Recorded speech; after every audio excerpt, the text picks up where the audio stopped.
नमस्कार। आज हम खंगाल रहे हैं अमेरिका के सबसे मशहूर और शायद सबसे रहस्यमयी अनसुलझे मामलों में से एक को, डीबी कूपर। हाँ, ये केस वाकई बहुत दिलचस्प है। एक ऐसा आदमी जो 1971 में एक प्लेन से कूदा और फिर जैसे गायब ही हो गया। बिल्कुल। हमारे पास इससे जुड़े कई दस्तावेज, लेख हैं और हम कोशिश करेंगे कि इस कहानी के सबसे अहम पहलू सामने लाएं। तो ये बात है थैंक्सगिविंग से ठीक पहले की शाम की, 24 नवंबर 1971। हाँ, पोर्टलैंड से सियाटल जा रही थी नॉर्थवेस्ट ओरिएंट एयरलाइंस की उड़ान 305 और इसी फ्लाइट में सीट 18C पर एक सामान्य सा दिखने वाला आदमी बैठा था। हाँ, जिसने टिकट लेते वक्त अपना नाम डैन कूपर बताया था। फिर टेक ऑफ के कुछ ही देर बाद उसने एक फ्लाइट अटेंडेंट फ्लोरेंस शेफनर को एक नोट दिया। अच्छा, और उसने नोट में क्या लिखा था? पहले तो फ्लोरेंस ने ध्यान नहीं दिया, सोचा होगा शायद कोई बिजनेसमैन है अपना नंबर दे रहा है। हाँ, हो सकता है। लेकिन कूपर थोड़ा झुका और बोला, मिस, बेहतर होगा आप वो नोट देख लें, मेरे पास बम है। क्या? सीधे बम की धमकी। जी हाँ, और बात को पुख्ता करने के लिए उसने अपना ब्रीफकेस खोला। उसमें कुछ लाल सिलेंडर और तार जैसी चीजें दिखाई। बोला ये बॉम्ब है। ओह, तो मांगे क्या थी उसकी? मांगे एकदम साफ थी, $2 लाख नकद, और वो भी सिर्फ $20 के नोटों में। सिर्फ $20 के नोट? ये अजीब है।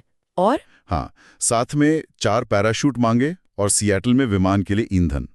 और गवाह बताते हैं कि वो इस सब के दौरान बड़ा ही शांत था, एकदम सधा हुआ। कमाल है, मतलब पूरी तरह नियंत्रण में। तो जाहिर है यात्रियों को तो पता नहीं चलने दिया होगा। नहीं, बिल्कुल नहीं। विमान सियाटल के ऊपर चक्कर लगाता रहा, जबकि नीचे अधिकारी उसकी मांगे पूरी करने में लग गए। और फिर सियाटल में लैंडिंग हुई। हाँ, सियाटल में उतरे, पैसा और पैराशूट प्लेन में पहुंचाए गए। इसके बाद कूपर ने 36 यात्रियों और 2 क्रू मेंबर्स को जाने दिया। अच्छा, तो लोग सुरक्षित निकल गए। लेकिन कुछ क्रू मेंबर्स रह गए। हाँ, पायलट, को पायलट, फ्लाइट इंजीनियर और एक फ्लाइट अटेंडेंट, ये 4 लोग उसके साथ विमान में ही रहे। और फिर आगे का क्या प्लान बताया उसने? उसने नए निर्देश दिए। विमान को मेक्सिको सिटी की तरफ उड़ना था, लेकिन बहुत कम ऊंचाई पर। कम ऊंचाई? कितनी कम? सिर्फ 10,000 फीट पर।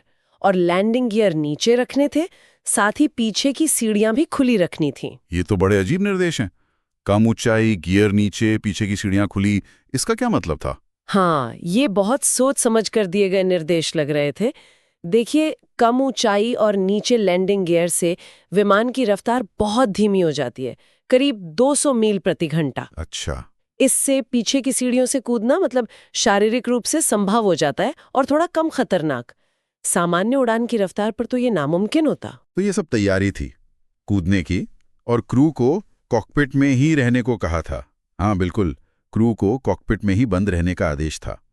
फिर रात करीब 8:13 बजे, जब विमान दक्षिण पश्चिमी वॉशिंगटन के घने जंगली पहाड़ी इलाके के ऊपर था, तभी कॉकपिट में एक वार्निंग लाइट जली कि पीछे की सीढ़ियां खोल दी गई हैं और हवा के दबाव में भी हल्का सा बदलाव महसूस हुआ। मतलब वो कूद गया था? हाँ, कूपर कूद चुका था।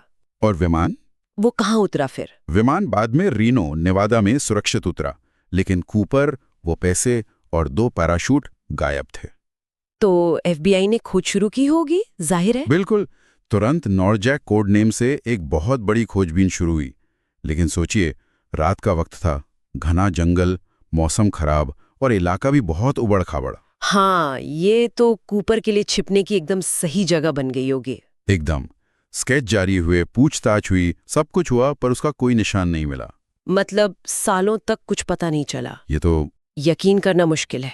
हाँ, सालों तक कोई सुराग नहीं, केस जैसे ठंडा ही पड़ गया था। फिर अचानक 1980 में एक मोड़ आया। 1980 में क्या हुआ? कोलंबिया नदी के किनारे टीना बार नाम की एक रेतीली जगह है। वहां 8 साल के एक लड़के ब्रायन इनग्रैम को रेत में दबे हुए कुछ नोट मिले। नोट? कूपर वाले पैसे? हाँ, $20 के नोट के 3 बंडल थे। गल चुके थे काफी हद तक, लेकिन उनके सीरियल नंबर वो फिरौती वाले नोटों से मैच कर गए। कुल $5,800। अरे वाह, तो कुछ तो मिला। लेकिन इससे तो मामला और उलझ गया होगा। ये पैसे वहां कैसे पहुंचे? क्या वो वहीं उतरा था या ये पैसे बहकर वहां आ गया? सही कहा आपने। इस खोज ने जवाब कम दिए, सवाल ज्यादा खड़े कर दिए।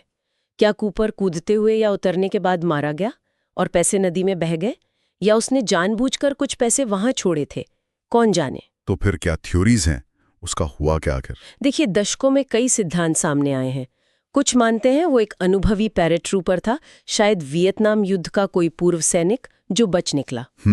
इस खतरनाक इलाके में उस मौसम में ज्यादा देर जिंदा नहीं रह पाया होगा। और शक भी तो कई लोगों पर गया था, है ना? कुछ नाम मैंने सुने हैं, रिचर्ड मकॉय जूनियर, डुआन वेबर। हाँ बिल्कुल, कई संदिग्ध थे। जैसे रिचर्ड मकॉय जूनियर, उसने तो कूपर जैसी ही एक हाईजैकिंग कुछ महीने बाद की भी थी। डुआन वेबर, रॉबर्ट रैक्स्ट्रॉ, कई नाम उछले। लेकिन किसी के खिलाफ सबूत नहीं मिला। नहीं, किसी के भी खिलाफ डीबी कूपर होने का कोई पुख्ता सबूत कभी नहीं मिल पाया। और आखिरकार 45 साल बाद 2016 में FBI ने कहा कि वो अब इस केस की सक्रिय जांच बंद कर रहे हैं ताकि संसाधन दूसरी प्राथमिकताओं पर लगा सकें। तो मतलब डीबी कूपर अमेरिकी इतिहास का अकेला अनसुलझा विमान अपहरण का मामला बन गया। वाह! किसी के लिए वो शायद एक लोकनायक है, व्यवस्था को चकमा देने वाला, और दूसरों के लिए एक चालाक अपराधी। पर सबके लिए एक पहेली तो वो है ही, एक स्थायी रहस्य। और सवाल आज भी वही है, डीबी कूपर का आखिर हुआ क्या?